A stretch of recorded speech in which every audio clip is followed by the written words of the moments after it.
The biggest hurdle is that people don't understand what is nutraceuticals, and the present scenario is that nutrition and nutraceuticals are being confused and clubbed to each other. The nutraceutical market will grow, but with the current confusion prevailing and whatever is the laws coming out, they are more nutrition oriented, and we require specific nutraceutical law. Otherwise, it's going to be difficult for doctors or lay people to have an understanding of nutraceutical clearly, and even the marketeers, and go all out and convince somebody of a real good alternate therapy which can manage a particular disease process.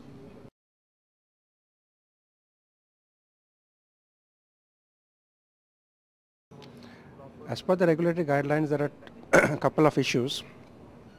One is the nutraceutical should be taken out from this guideline and put in a separate category altogether, not with food. That is one, which I believe is being done.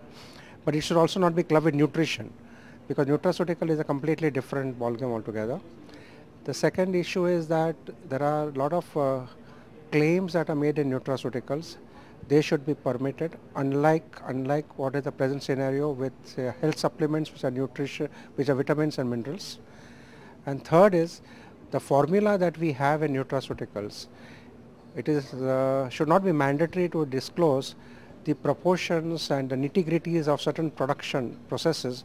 Otherwise, the effort put by one company is going to be diluted, because I think there is a clause saying that if you have a product which is similar in composition to somebody already marketed, then you can go ahead without any particular licenses or permission or something like that.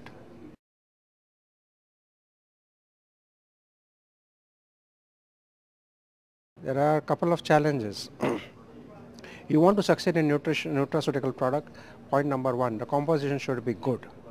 The ingredients to take care of a particular disease process should all be there, and should all be there in the right concentration.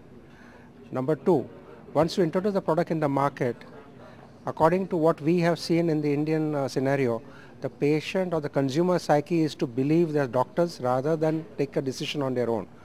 So if you want a particular nutraceutical to do well or succeed, or people to benefit out of it, whatever way you call it, then the doctor's education is a must. And having taken about 150-200 lectures for doctors of every specialty in every city of the country, even overseas, I have seen that the doctors are willing to understand, because this is completely new avenue for them to manage a patient besides the allopathic options. So we have seen that particular acceptance, and we have seen that translating into patient getting the product and patient using the product and seeing the results in themselves.